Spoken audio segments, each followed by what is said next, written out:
Hi friends, welcome back to study classes. तो my dear friends, आज आपके साथ डिस्कस करने वाले हैं टॉप 25 मोस्ट इंपॉर्टेंट सवाल स्ट्रेटेजिक मैनेजमेंट, प्रोडक्शन मैनेजमेंट और ऑपरेशंस रिसर्च से जुड़े हुए।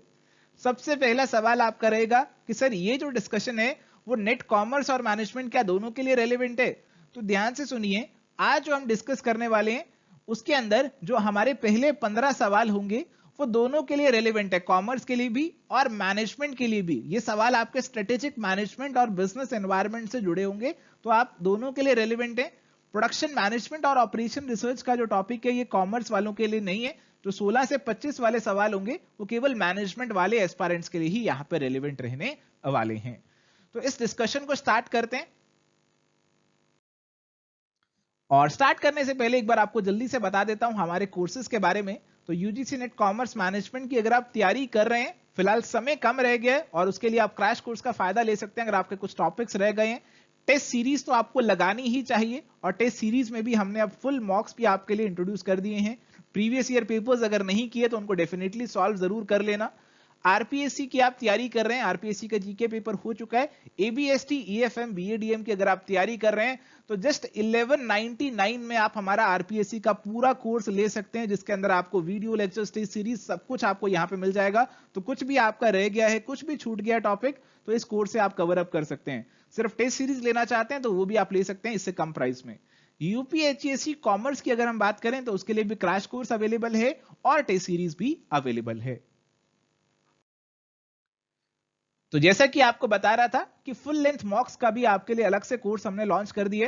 तो कुछ स्टूडेंट्स चाहते थे कि सर कुछ फुल लेंथ मॉक्स लगा लें, अब पूरे टेस्ट सीरीज लेने का टाइम नहीं है, पूरे सारे टेस्ट हम सॉल्व नहीं कर पाएंगे, इसीलिए केवल फुल लेंथ मॉक लगाना चाहते हैं, केवल वही हमें दे दो। तो आपके लिए हमने केवल एक फुल लेंथ मॉक वाला कोर्स लॉन्च कर दिया। इसमें आपको 10 फुल लेंथ मॉक मिलेंगे, बिल्कुल यूजीसी नेट पैटर्न पे डिजाइंड मिलेंगे। हर मॉक में आपके 150 क्वेश्चंस होंगे, वही फॉर्मेट आपको दिखेगा जो कि एक्चुअल एग्जाम में आपका होने वाला है। तो पूरी आपकी एग्जामिनेशन ओरिएंटेड तैयारी हो जाएगी इस कोर्स के थ्रू, और इस पे एक्स्ट्रा 40% ऑफ आप अवेल कर सकते हैं। प्रोमो कोड टेस्ट 40 आपको लगाना पड़ेगा।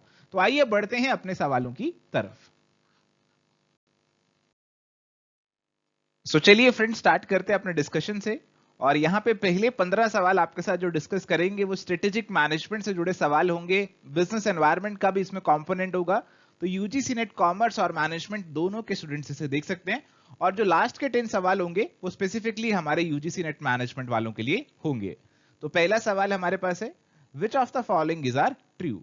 Business environment includes both specific and general forces. Specific forces affect individual enterprises directly and immediately in their day-to-day working.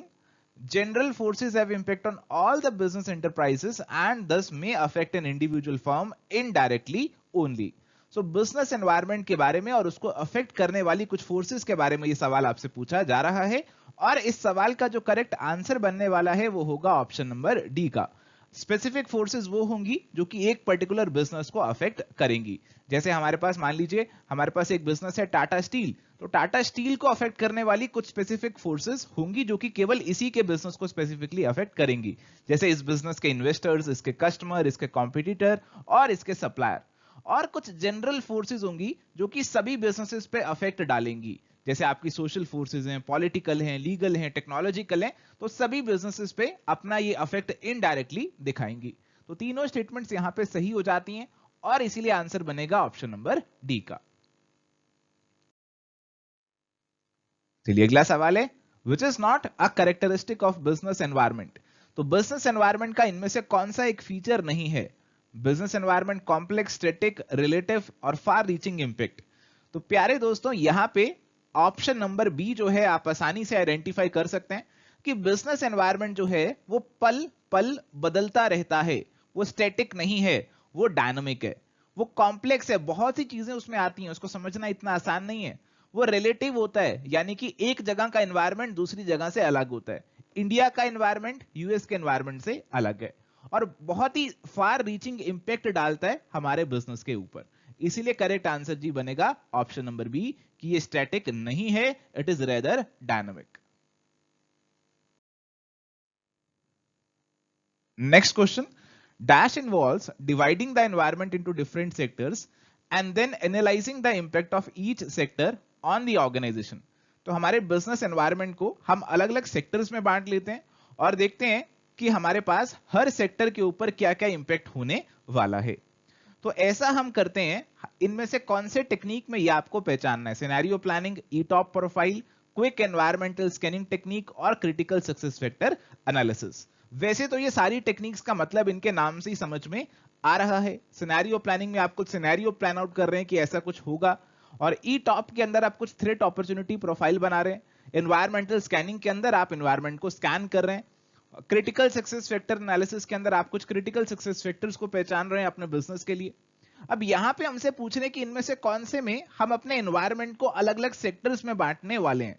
तो ऐसा हम करते हैं ई टॉप प्रोफाइल के अंदर। तो आप ऐसा देख सकते हैं कि ऐसा कुछ प्रोफाइल तैयार किया जाता है, हमारे एनवायरमेंटल फैक्टर्स को हमने अलग अलग सेक्टर्स में बांटा, पॉलिटिकल, सोशल, इकोनॉमिक, टेक्नोलॉजिकल और फाइनेंशियल, और हर एक के ऊपर जो इंपैक्ट है उसको एनालाइज किया।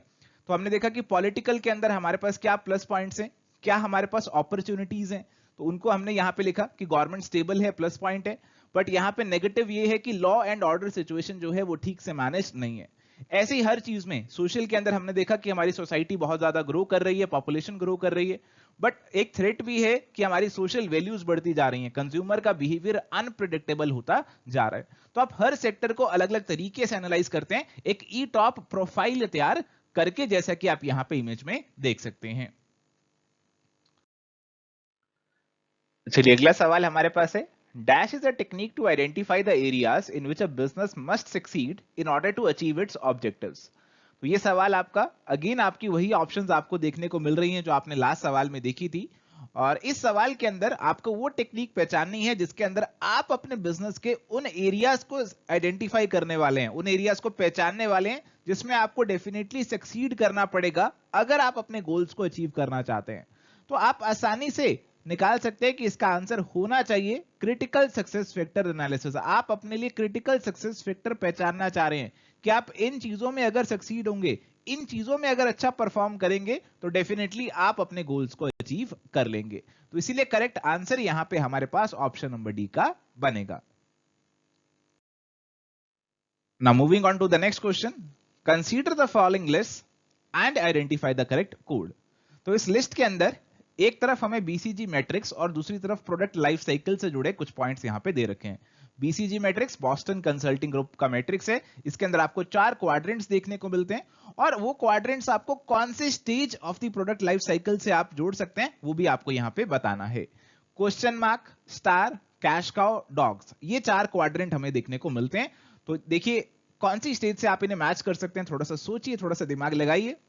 तो अगर हम बात करें बीसीजी मैट्रिक्स की, तो इस मैट्रिक्स के अंदर एक तरफ हम रखते हैं, क्या रखते हैं, हमारा मार्केट का शेयर, और दूसरी तरफ रखते हैं कि मार्केट का ग्रोथ रेट कितना है, और उस हिसाब से हम इसको 4 में डिवाइड कर देते हैं।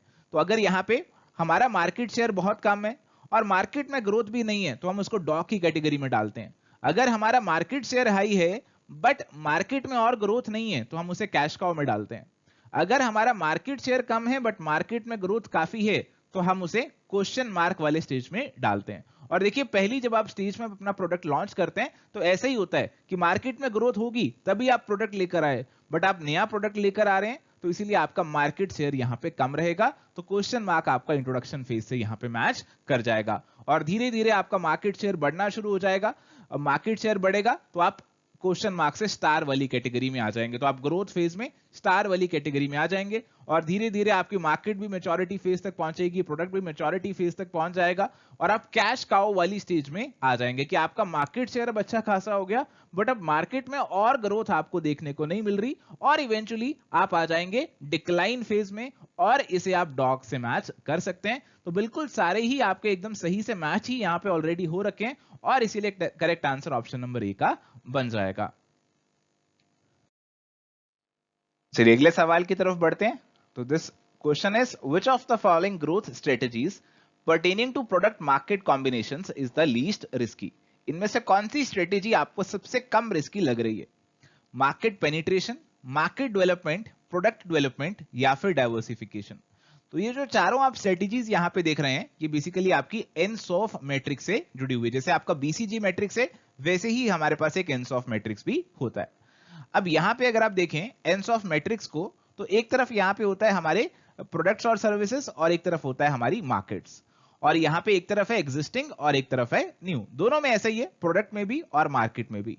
तो अगर आप एग्जिस्टिंग प्रोडक्ट को एग्जिस्टिंग मार्केट में ही बेचना चाहते हैं और ज्यादा अच्छे तरीके से पेनिट्रेट करना चाहते हैं एग्जिस्टिंग मार्केट के अंदर, तो उसे मार्केट पेनिट्रेशन बोला जाता है कि आप और ज्यादा एडवर्टाइजिंग करें और अच्छे तरीके से और कस्टमर्स तक आप पहुंच पाएं। तो इसे ही यहां पे सबसे कम रिस्की बोला गया, क्योंकि मार्केट भी आपकी अपनी समझ वाली है, प्रोडक्ट भी आपका अपना ही एग्जिस्टिंग प्रोडक्ट है, तो आप इसी में और ज्यादा पेनिट्रेट करें, this is the least risky strategy. इसके अलावा अगर आप अपने एग्जिस्टिंग प्रोडक्ट को नई मार्केट में लेकर जा रहे हैं, इट इज मार्केट डेवलपमेंट। अगर आप एग्जिस्टिंग मार्केट में ही नया प्रोडक्ट लेकर जा रहे हैं, इट इज प्रोडक्ट डेवलपमेंट। और अगर आप मार्केट और प्रोडक्ट दोनों को नया कर देते हैं, नया प्रोडक्ट है नई मार्केट है, ये तो काफी रिस्की हो जाएगा और इसको डाइवर्सिफिकेशन बोला जाता है। तो सबसे कम रिस्की हमारे पास होगा मार्केट पेनिट्रेशन, और इसीलिए आंसर ऑप्शन ए का बनेगा। Now let's move on to the next question. और ये सवाल है कि स्ट्रेटेजिक मैनेजमेंट का जो प्रोसेस है उसके अंदर कुछ स्टेजेस आते हैं, आपको उनको करेक्ट ऑर्डर में अरेंज करके यहां पे बताना है। तो यहां पे देखिए, स्ट्रेटेजी फॉर्मुलेशन, इंटेंट, इवेल्युएशन और इंप्लीमेंटेशन। सबसे पहले आप क्या करेंगे, सबसे पहले आएगी आपकी स्ट्रेटेजिक इंटेंट। आपकी इंटेंट मतलब आप चाहते क्या हैं, आपकी इंटेंशन क्या है, सबसे पहले आएगा वो। फिर आप अपने इंटेंशन के अकॉर्डिंग अपनी स्ट्रेटेजी को क्या करेंगे, फॉर्मुलेट करेंगे, फॉर्मुलेट करके उसको लागू करेंगे, इंप्लीमेंट करेंगे, ऑपरेशन में लाएंगे, तो फिर इंप्लीमेंटेशन आएगा। और फिर उसे इवेल्युएट भी करेंगे कि जैसे हमने स्ट्रेटेजी बनाई, जिस तरीके से इंप्लीमेंट करी, उसमें कोई खामियां तो नहीं रह गई, उसमें कोई बदलाव की रिक्वायरमेंट तो नहीं है। और इसीलिए करेक्ट ऑर्डर आपका ये यहां पे बन जाएगा, और इसीलिए आंसर जो बनेगा वो बनेगा हमारा ऑप्शन नंबर डी का। आ जाइए अगले सवाल पे। सवाल है, value chain analysis is a process where a firm identifies its primary and support activities that add value to its final product. Which of the following is not one of the primary activity? तो आपकी जो value chain analysis होती है, आपकी जो Potter की value chain है, उसके अंदर आपको कुछ प्राइमरी और कुछ सेकेंडरी एक्टिविटीज बता रखी हैं। प्राइमरी एक्टिविटीज वो होती हैं जो कि आपके प्रोडक्ट में डायरेक्टली वैल्यू ऐड कर रही हैं, और सेकेंडरी वो हैं जो कि आपकी प्राइमरी को सपोर्ट कर रही हैं, उन्हें सपोर्ट एक्टिविटीज बोला जाता है। तो इनमें से कौन सी प्राइमरी नहीं है वो आपको यहां पे पहचानना है। Inbound logistic, operation, outbound logistic और ह्यूमन रिसोर्स मैनेजमेंट। तो आपके फाइनल प्रोडक्ट में से इनमें से कौन सी चीजें जुड़ी होंगी? इनबाउंड लॉजिस्टिक, कि आप रॉ मटेरियल अपनी फैक्ट्री तक लेकर आ रहे हैं, तो जुड़ा हुआ है। ऑपरेशंस आप फैक्ट्री में कर रहे हैं, जुड़ा हुआ है आपके ऑपरेशन से डायरेक्टली, और इसीलिए आप ये वाले दोनों तो इंक्लूड हो ही जाएंगे। इसके बाद आउटबाउंड लॉजिस्टिक, के सामान बनाकर आप वेयर हाउस तक, कस्टमर तक पहुंचा रहे हैं, तो दिस इज आउटबाउंड लॉजिस्टिक, ये भी आपके फाइनल प्रोडक्ट से डायरेक्टली जुड़ा हुआ है। Human resource management, HRM, HRM को यहां पे प्राइमरी में इंक्लूड नहीं किया जाता। एचआरएम इन सभी एक्टिविटीज को क्या कर रहा है, सपोर्ट कर रहा है। इसीलिए करेक्ट आंसर यहां पे बनना चाहिए ऑप्शन नंबर डी का। जैसा कि आप यहां पे देख भी सकते हैं कि हमारे पास जो ये नीचे एक्टिविटीज दे रखी हैं, they are all primary activities, inbound logistic, operation, outbound, marketing, sales और सर्विस। और हमारे पास यहां पे हैं जी सपोर्ट एक्टिविटीज, इसमें आपका एचआरएम आ रहा है, फर्म इंफ्रास्ट्रक्चर, टेक्नोलॉजी, प्रोक्योरमेंट, ये चीजें हम इसके अंदर इंक्लूड करते हैं। So correct answer is going to be option number D. अगला सवाल है, असर्शन दी है 5 forces model was created by M. Potter in 1979 to understand how 5 key competitive forces are affecting an industry. The stronger the competitive forces in the industry are, the more profitable it is. तो 5 forces model बिल्कुल आपका porter ने दिया, उसके अंदर आप 5 की competitive forces को असेस कर रहे हो जो कि किसी भी इंडस्ट्री को अफेक्ट करेंगी। आप खुद सोचिए, जितनी ज्यादा स्ट्रांग होंगी कॉम्पिटिटिव फोर्सेस, कंपटीशन जितना ज्यादा होगा उतनी ज्यादा आपकी इंडस्ट्री प्रॉफिटेबल होगी या कम प्रॉफिटेबल होगी? कंपटीशन जितना ज्यादा बढ़ता जाएगा उतनी आपकी प्रॉफिटेबिलिटी कम होती जाएगी। मोर कॉम्पिटिटिव फोर्सेस, लेस प्रॉफिटेबिलिटी, ये चीज आपको ध्यान में रखनी है। तो रीजन तो आपका गलत हो जाएगा, असर्शन आपकी यहां पे बिल्कुल सही बनेगी, और इसीलिए करेक्ट आंसर बनेगा ऑप्शन नंबर सी का, ओनली ए इज ट्रू।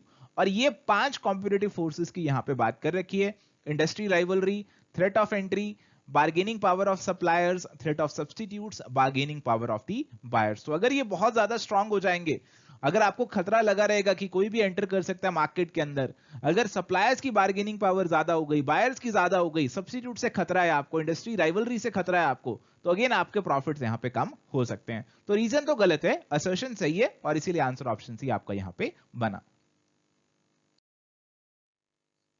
चलिए एक बहुत ही आसान सवाल, इन स्वॉट analysis S refers to. Sir स्वॉट एनालिसिस के बारे में कौन नहीं जानता? स्वॉट का मतलब होता है strengths, weakness, opportunities and threats.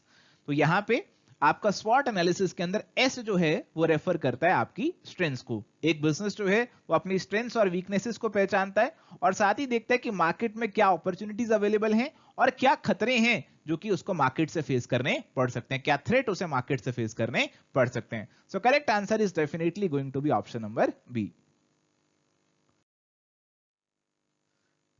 Now अगला सवाल हमारे पास है, in respect of corporate strategies which of the following is not a growth strategy. तो इन सभी स्ट्रेटेजी में से ऐसी कौन सी स्ट्रेटेजी है जिसके अंदर आप ग्रो नहीं कर रहे, ग्रोथ से जुड़ी हुई स्ट्रेटेजी कौन सी नहीं है?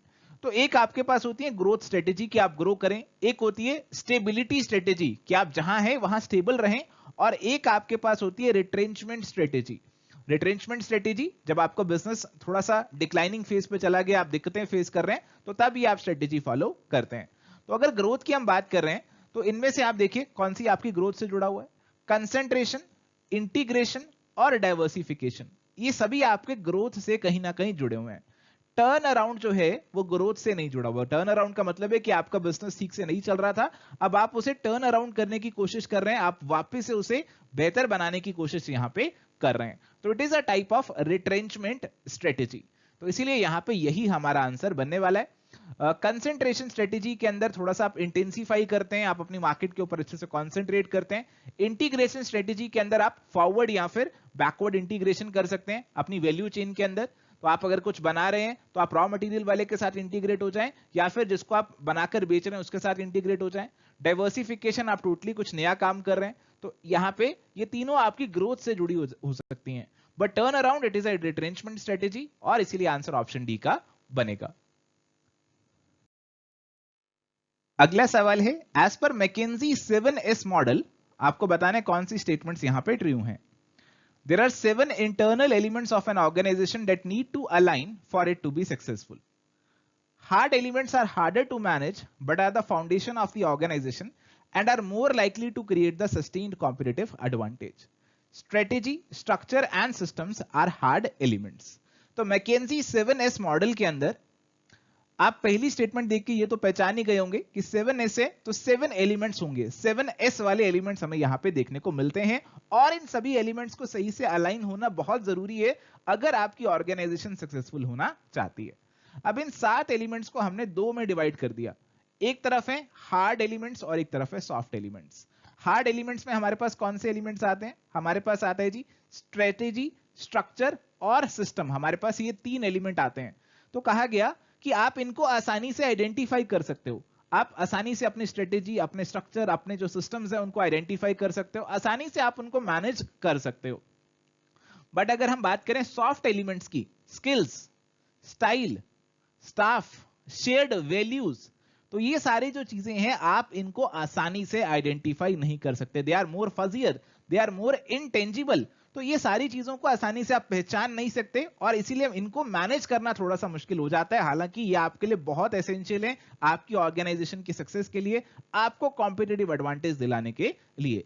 तो यहां पे फर्स्ट स्टेटमेंट बिल्कुल सही है, थर्ड भी बिल्कुल सही है, बट सेकंड वाली गलत है, क्योंकि आपके जो हार्ड एलिमेंट्स हैं they are rather easier to manage, but soft elements जो हैं they are harder to manage. तो सेकंड वाली जो स्टेटमेंट है it is true about soft elements and not about hard elements, इसीलिए correct answer option number C का बनेगा। अगला सवाल है, stability strategy is a characteristic of. तो बताइए कौन सी आपकी फर्म्स होंगी जो स्टेबल रहना पसंद करेंगी? Small risk averse firms, firms operating in a very precarious market that is comfortable with its current position, both of the above या फिर नन ऑफ द अबव। तो प्यारे दोस्तों, यहां पे हमारी जो छोटी फर्म्स हैं रिस्क नहीं लेना चाहती, वो भी स्टेबल रहना चाहेंगी, और जो हमारी ऐसी फर्म्स है जो कि एक बहुत ही अनसर्टेन एनवायरनमेंट में ऑपरेट कर रही हैं और अपनी करंट पोजीशन से संतुष्ट हैं, कंफर्टेबल हैं, वो भी यहाँ पे स्टेबल रहना ही पसंद करेंगी। और इसीलिए करेक्ट आंसर क्या बनना चाहिए? करेक्ट आंसर बनना चाहिए option number C, both of the above. Stability strategy के अंदर हम कोशिश करते हैं कि हमारा जो ऑपरेशंस का, मार्केट का साइज है, मार्केट पोजीशन है, उसको यहां पे हम उसी लेवल पे मेंटेन करके रखें।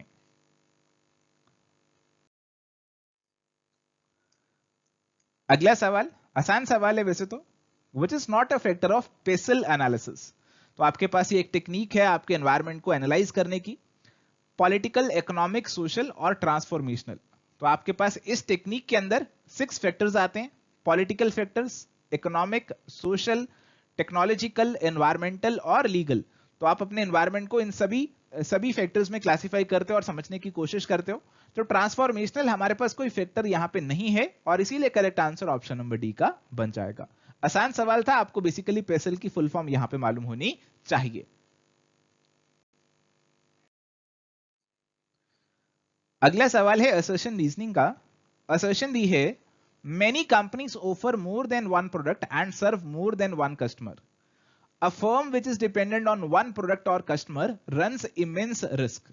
तो assertion और reason आपको यहां पे दे रखी हैं। assertion आपकी यहां पे बिल्कुल सही है और reason भी assertion को पूरी तरह सपोर्ट कर रही है।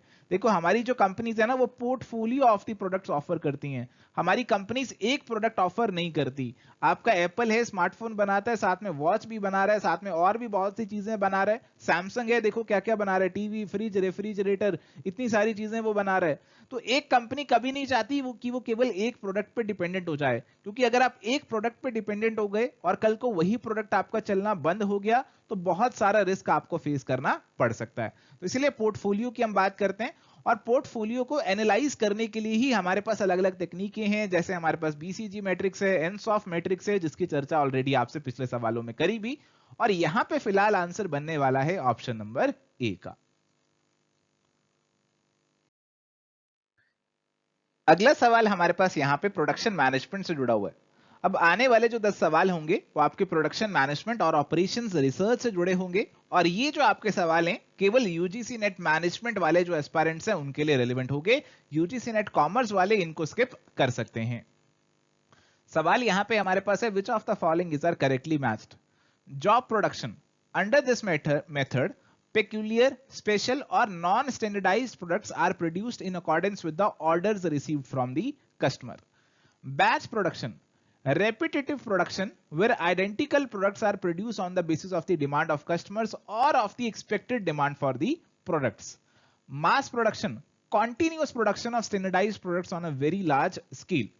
तो देखो जी, जॉब प्रोडक्शन के अंदर आप क्या करते हैं, बिल्कुल वैसे ही है जैसा कि क्या हुआ, आपकी बेकरी है, आपके पास कस्टमर आया केक का ऑर्डर लेके, वो अपना सैनिटाइज केक लेकर आया, उसने कहा मेरे को डोरेमोन वाला केक चाहिए और आपने उसको डोरेमोन वाला केक उसकी रिक्वायरमेंट के अकॉर्डिंग जिस तरीके का उसे चाहिए था, कितने किलो का चाहिए था, कौन से फ्लेवर उसे चाहिए थे, कौन से फ्रूट उसमें डलवाने थे, आपने पूरा का पूरा उसके अकॉर्डिंग उसको डिजाइन करके दिया। So this would be a sort of job production. Batch production के अंदर आप पूरा बैच तैयार करते हैं, जैसे आपने देखा होगा ना, आपकी जो बिस्किट्स बनते हैं, पेस्ट्रीज बनती हैं, पूरे बैच में वो बनाए जाते हैं, पूरा लॉट आपका तैयार किया जाता है। तो काफी सारी चीजें आप अपने लॉट्स में बनाते हैं, आप अलग अलग फ्लेवर के बिस्किट्स तैयार कर रहे होते हैं, अलग अलग तरीके के बिस्किट्स तैयार कर रहे होते हैं और पूरा बैच आपका तैयार होकर निकल कर आता है। तो this is sort of batch production. या तो हो सकता है कस्टमर की डिमांड हो कि उसको ऐसा बैच चाहिए, या फिर आपको पता हो कि हाँ मेरे पास इस तरह के बिस्किट्स की इतनी डिमांड रहती है, एक्सपेक्टेड डिमांड ये रहती है, और उसके अकॉर्डिंग आप अपने बैच में प्रोडक्शन कर सकते हैं। और फिर आता है मास प्रोडक्शन, कि आप मास पे किसी भी चीज को प्रोड्यूस कर रहे हैं, आप बहुत ही बड़े स्केल पे किसी को प्रोड्यूस कर रहे हैं। जैसे मान लीजिए एक पर्सन है जो कि पॉली बैग्स बनाता है, पॉलीथीन्स बनाता है, तो वो कितने बड़े स्केल पे वो पॉलीथीन्स को बना रहा होगा, क्योंकि एक स्टैंडर्डाइज्ड पॉलीथीन है जो कि सबको चाहिए, सबके इस्तेमाल का पॉलीथीन है, तो सबके लिए वो बहुत बड़े स्केल पे उसे तैयार कर रहा है। सो कोई भी चीज अगर आप बहुत बड़े स्केल पे स्टैंडर्डाइज्ड तरीके से बना रहे हैं तो उसको हम मास प्रोडक्शन में यहां पे इंक्लूड कर देंगे। So correct answer is going to be option number D, all of the above. चलिए अगला सवाल है, which of the following is a controllable factor influencing plant location. तो आपको अपनी फैक्ट्री, आपको अपना प्लांट कहां लगाना है, उसमें दो तरीके के फैक्टर्स आपको देखने को मिलते हैं। एक आपके होते हैं कंट्रोलेबल और एक आपके होते हैं अनकंट्रोलेबल, जो कि आपके कंट्रोल से बाहर हैं। तो आपको पहचानना है कि इनमें से आपके कंट्रोल में फैक्टर कौन सा है। आप फैक्ट्री लगा रहे हो, बताइए कौन से फैक्टर को आप कंट्रोल कर सकते हो। Proximity to market, government policy, climate condition और लेबर एटीट्यूड टुवर्ड्स वर्क। अब देखो यहां पे प्रॉक्सिमिटी टू मार्केट, आप मार्केट के साथ में फैक्ट्री लगाएं, ये आपके हाथ में है। आप अपनी फैक्ट्री उस जगह लगाएं जहां पे आप पास में मार्केट है, तो ये आपके हाथ में है। गवर्नमेंट की पॉलिसी, क्लाइमेट कैसा रहेगा, बारिश होगी नहीं होगी, लेबर का एटीट्यूड कैसा रहेगा काम के प्रति, तो ये सारी चीजें कुछ हद तक आपके कंट्रोल से बाहर है। पूरे तरीके से आपके कंट्रोल में कभी हो भी नहीं सकती ये चीजें, बट हाँ प्रॉक्सिमिटी टू मार्केट आपके कंट्रोल में यहां पे हो सकती है। So the answer is definitely going to be option number A.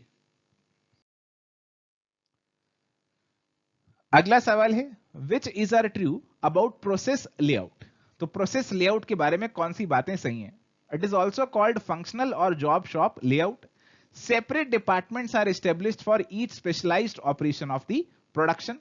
This type of layout is generally employed for industries engaged in job order production and non standardised product. अब यहां पे प्रोसेस लेआउट की बात कर रहे हैं। देखो process layout के अंदर क्या होता है, दो मेन लेआउट होते हैं, आपको पता ही होगा। एक आपका प्रोडक्ट वाला होता है और एक आपका प्रोसेस वाला होता है। इसके अलावा कुछ और लेआउट्स भी होते हैं, बट मेनली ये दो हमारे पास होते हैं जिनके बारे में आपको डेफिनेटली 100% पता होना चाहिए। तो देखिए यहां पे प्रोसेस लेआउट का मतलब है कि आप अपनी हर प्रोसेस की जो मशीन्स हैं उनको अलग अलग डिपार्टमेंट में रख देते हैं। जैसे सोचिए कि एक फर्नीचर बनाने वाली दुकान है, ये आपको फर्नीचर बना के देता है। आप इसको बताते हैं कि मुझे कैसा फर्नीचर चाहिए, उसके अकॉर्डिंग ये आपको तैयार करके देता है। आपको बेड देता है, सोफा देता है, आपको झूले बनाकर देता है, बहुत सी चीजें आपको देता है, आपको डाइनिंग टेबल तैयार करके देता है। तो अब ये तैयार करने के लिए इसने अलग अलग डिपार्टमेंट बना रखे हैं। एक डिपार्टमेंट होगा जहां पे लकड़ी जो है उसको लाया जाता होगा, उसकी सफाई की जाती होगी। एक डिपार्टमेंट ऐसा होगा जहां पे पॉलिशिंग करी जाती होगी। एक डिपार्टमेंट ऐसा होगा जहां पे कटिंग करी जाती होगी वुड की। तो अलग अलग डिपार्टमेंट इसने बना रखे होंगे। अब कोई भी सामान है वो इन अलग अलग डिपार्टमेंट में जाता रहेगा और उस पर जो जो काम होने वाला है वो काम यहां पे हो जाएगा। जरूरी नहीं है कि आपका हर प्रोडक्ट हर डिपार्टमेंट में जाने वाला है। हो सकता है कोई आपका ऐसा प्रोडक्ट हो जिसके कोई काटने की रिक्वायरमेंट ना हो, डायरेक्टली पॉलिशिंग वगैरह ही चाहिए हो। तो अलग अलग डिपार्टमेंट्स बने हैं और उसमें जो है अलग अलग तरीके का काम हो रहा है। जैसी हमारी रिक्वायरमेंट है हम उसके अकॉर्डिंग काम कर लेंगे। तो नॉन स्टैंडर्डाइज्ड प्रोडक्ट आप यहां पे प्रोड्यूस करते हैं इस लेआउट का इस्तेमाल करके। तो सारी बातें प्रोसेस लेआउट के बारे में यहां पे सही हैं और इसीलिए करेक्ट आंसर यहां पे ऑप्शन नंबर डी का बनेगा। तो ये सारी बातें बहुत इंपॉर्टेंट है, आप इन्हें ध्यान रखिए, याद कीजिए एग्जामिनेशन पर्सपेक्टिव से। अगला सवाल हमारे पास है जी प्रोडक्ट लेआउट से जुड़ा हुआ। तो जैसा आपको बता रहा था एक प्रोसेस है और एक प्रोडक्ट है जो कि दोनों बहुत इंपॉर्टेंट है। Product layout is also called line layout.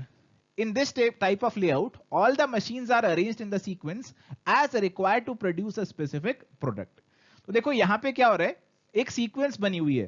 तो सोचिए कि आप ये नीचे जो है ना ये बेल्ट मूव कर रही है, नीचे बेल्ट मूव कर रही है और ऊपर आपका जो प्रोडक्ट है वो तैयार होता जा रहा है। पहले जैसे आप मान लीजिए कोल्ड ड्रिंक बना रहे हैं और कोल्ड ड्रिंक की पहले बॉटल आती है, उसके अंदर फिर कोल्ड ड्रिंक जो है वो डाल दी जाती है और फिर उसके ऊपर यहाँ पे कैपिंग भी कर दी जाती है। तो इस तरीके से आपका प्रोडक्ट यहाँ पे तैयार हो जाता है। आपका जो गाड़ी है वो एक कन्वेयर बेल्ट पे जैसे मूव कर रही है और सारा सामान जो है उसमें असेंबल कर दिया जा रहा है।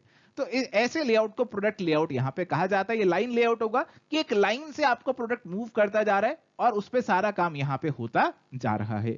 तो आपका असर्शन भी सही है और आपकी रीजन भी यहां पे बिल्कुल सही है कि मशीन्स को आप ऐसे सीक्वेंस में अरेंज कर देते हैं कि जिस तरीके से आपका फाइनल प्रोडक्ट तैयार हो जाए। तो इसीलिए करेक्ट आंसर यहां पे क्या बनेगा, आप सोचिए। सर करेक्ट आंसर यहां पे ऑप्शन नंबर ए का ही बनेगा। लाइन लेआउट है तभी मशीन्स आपकी लाइन में अरेंज्ड है, तो एक्सप्लेनेशन भी तो यहां पे करेक्ट ही होगी। चलिए let's move on to the next question. सवाल है आपको यहां पे कुछ लिस्ट दे रखी है और ये लिस्ट बेसिकली आपकी क्वालिटी मैनेजमेंट से जुड़ी हुई है और आपको आइडेंटिफाई करना है यहां पे करेक्ट कोड। तो सबसे पहले हमें दे रखा है काइजान। तो काइजान का मतलब आप जानते हैं क्या, फिर है पोका योग, फिर ISO 9000 है और फिर है बेंचमार्किंग। बहुत आसान सवाल है, वैसे तो कोई ज्यादा मुश्किल आपको आने नहीं वाली है सवाल के अंदर। तो आपका जो काइजान है उसका मतलब होता है कॉन्टिन्यूअस इंप्रूवमेंट, की कॉन्टिन्यूसली आप इंप्रूव करते जाएं। थोड़ा थोड़ा इंप्रूव करें बट कॉन्टिन्यूसली इंप्रूव करते रहें। आप ड्रास्टिकली अपने आप को इंप्रूव नहीं कर पाएंगे। आप एग्जाम की तैयारी कर रहे हैं तब भी आपको कॉन्टिन्यूसली अपने आप को बेहतर बनाने की कोशिश करनी होती है। इसके बाद है पोका योग। पोका योग का क्या मतलब होता है, बहुत ही इंटरेस्टिंग सी टर्म है। इसका मतलब होता है मिस्टेक प्रूफिंग। देखो मिस्टेक प्रूफिंग का क्या मतलब होता है? मिस्टेक प्रूफिंग का मतलब होता है कि हम एरर्स को कम से कम करें। तो आपके जो एम्प्लॉइज होते हैं वो आइडेंटिफाई कर लेते हैं कि हाँ ये इनएफिशिएंसीज हैं, ये गलतियां हमारे से हो रही हैं, और फिर इनको रिमूव करने की कोशिश वो करते हैं। तो ये भी आपकी एक जापानीज टर्म ही है।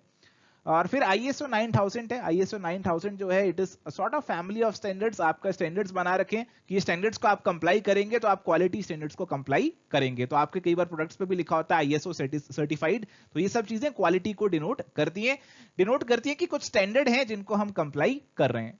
बेंचमार्किंग का क्या मतलब होता है कि आप अपने प्रोडक्ट को बेंचमार्क कर रहे हैं। एक बेंचमार्क प्रोडक्ट होता है मार्केट के अंदर, जैसे एक ऐसा प्रोडक्ट जिसके जैसा सब बनना चाहते हैं, जो अपना प्रोडक्ट है उसको सब उसी से कंपेयर करते हैं कि हाँ मेरे को अपना प्रोडक्ट भी इस तरीके का तैयार करना है। जैसे एक टाइम पे आपका जो सर्फ एक्सेल होता था, it was sort of a benchmark कि सारे जो है अपना प्रोडक्ट सर्फ की तरह जो है वो बनाना चाहते थे। किसी ने डिटर्जेंट लेने जाना होता था, वो ये नहीं कहता था कि मुझे डिटर्जेंट दे दो, वो ये कहता था कि मुझे सर्फ दे दो। It became sort of a benchmark for the entire industry. So इसीलिए यहां पे हमारे पास जो करेक्ट मैचिंग बनेगी वो बनेगी यहां पे कौन सी बनेगी? हमारे पास ऑप्शन नंबर बी जो है उसकी करेक्ट मैचिंग यहां पे बन जाएगी। अगला सवाल हमारे पास है, which of the following common sequencing rules is are correctly matched? तो एक तरफ यहां पे आपको कुछ रूल्स दे रखे हैं, FCFS, SPT, EDD, और दूसरी तरफ उनको एक्सप्लेन करने की कोशिश की है ब्रीफ में।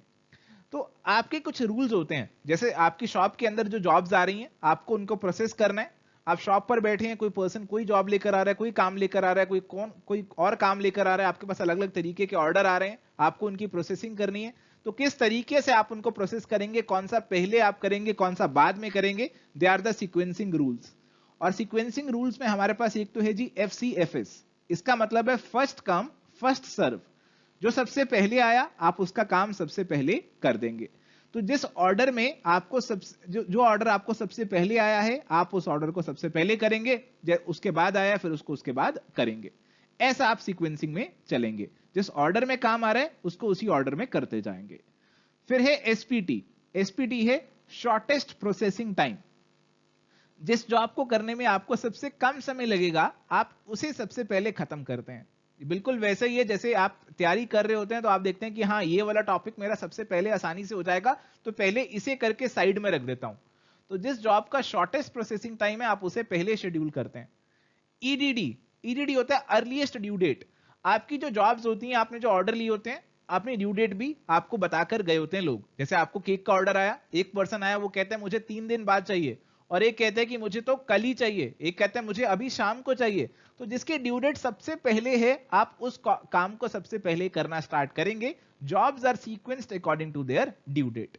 तो EDD के अंदर आप ऐसा करते हैं। तो आपके तीनों यहां पे बिल्कुल करेक्टली मैच्ड हैं और इसीलिए आंसर ऑप्शन डी का बनेगा। चलिए अगला सवाल है, आपको बताना है which is incorrect in respect of queuing theory. Queuing theory, also called as the waiting line theory, was proposed by A.K. Erlang. It applies to those situations where a customer comes to a service station to avail the services and wait for some time before availing it. In designing queuing system, we need to aim for a balance between service to customers and economic consideration. तो आप बिल्कुल वैसे समझ सकते हैं जैसे आपका Airtel का एक सर्विस सेंटर बना हुआ है और आप उस सेंटर पे जा रहे हैं, कस्टमर केयर सेंटर पे आप जा रहे हैं, तो आप वहां पे देखते हैं कि 3-4 रिप्रेजेंटेटिव्स बैठे होते हैं और आपको जो है आपकी कोई क्वेरी है, आपकी कोई ग्रीवियंस है जो कि आपको उन तक पहुंचानी है, तो आप पहले वेट करते हैं और फिर आपको आपकी बारी के अकॉर्डिंग बुला लिया जाता है। तो this is what is refer to as queuing theory. ये आपका जैसे आपके जो सर्विस ऑर्गेनाइजेशंस होते हैं, आप डॉक्टर के पास हॉस्पिटल में जा रहे हैं, वहां पे भी ऐसा कुछ आपको देखने को मिलता है। आपका मोबाइल खराब हो गया, आप रिपेयर करवाने जा रहे हैं, आप रेडमी के, रियलमी के, इनके अगर आप सर्विस सेंटर पे जाओ तब भी आपको कुछ ऐसा ही यहां पे देखने को मिलता है कि क्यूज आपके बने होते हैं और आपको क्यू में लगना होता है और आपका नंबर यहां पे आता है। तो कस्टमर को थोड़ी देर वेट करना पड़ता है और फिर उसे सर्विसेज आपके सर्विस स्टेशन से मिल जाती हैं। ए और बी यहां पे बिल्कुल ठीक है। और आपके जो क्यूइंग सिस्टम हम डिजाइन कर रहे हैं उसमें हमें एक बैलेंस बहुत मेंटेन करने की कोशिश करनी होती है। देखो एक तरफ तो क्या है, आपके सर्वर होंगे, है ना, कि आपके सर्विस सेंटर में आप 2 लोगों को रखें कि 3 को कि 4 को, कितने लोगों को आप रखें। जितने लोगों को आप रखेंगे उतना ज्यादा आपका खर्चा बढ़ता जाएगा, बट जितने ज्यादा लोग हो जाएंगे उतनी ज्यादा आपकी जो लाइन है वो छोटी हो जाएगी। तो आपको दोनों में बैलेंस बनाकर चलना है। आपको देखना है कि खर्चा भी ज्यादा ना बढ़े और लाइन भी बहुत ज्यादा बड़ी ना हो जाए। अगर लाइन बहुत ज्यादा बड़ी हो गई तो कस्टमर लाइन देख के ही भाग जाएंगे। आपने देखा इतनी बड़ी लाइन, आप उस लाइन को देख के चले जाएंगे कि कोई बात नहीं, ये फोन तो बेकार हो गया, अब मैं नया ही ऑर्डर कर दूंगा, इसको एक्सचेंज ऑफर में दे दूंगा। तो ये आपको थोड़ा सा बैलेंस मेंटेन करके चलना पड़ता है क्यूइंग सिस्टम को डिजाइन करते हुए। तो ए, बी और सी आपके तीनों बिल्कुल सही है और इसीलिए आंसर यहां पे बनने वाला है ऑप्शन नंबर डी का। चलिए अगला सवाल हमारे पास है क्रिटिकल पाथ के ऊपर। हमसे क्रिटिकल पाथ के बारे में पूछ रहे हैं। क्रिटिकल पाथ बताइए जी। Shortest path in the network, minimum time, longest path in the network, minimum time to complete project, longest path, maximum time, shortest path, maximum time. तो कौन सा है हमारा क्रिटिकल पाथ? तो देखो क्रिटिकल पाथ आपका वो पाथ होता है जो कि आपका लॉन्गेस्ट पाथ है और बता रहे हैं कि आपको प्रोजेक्ट को करने में कम से कम इतना समय तो लगेगा ही लगेगा। तो जैसे आप यहां पे देख सकते हैं कि आपका एक प्रोजेक्ट है और उसमें यहां पे आप ये एक्टिविटीज, ये इवेंट्स परफॉर्म कर रहे हैं और इसके अंदर आप देखिए जी, ये आपका प्रोजेक्ट जो है, जो आपकी रेड लाइन यहां पे लगी हुई है, this denotes the critical path. कि यहां पे आप देखिए, यहां पे आपको कितने दिन लग रहे हैं, 1 डे, 2 डेज और 1 डे, टोटल 4 डेज आपको यहां पे लग रहे हैं। और दूसरी तरफ जो काम हो रहा है इसी प्रोजेक्ट से जुड़ा हुआ, उसमें आपको केवल 3 दिन यहां पे लग रहे हैं।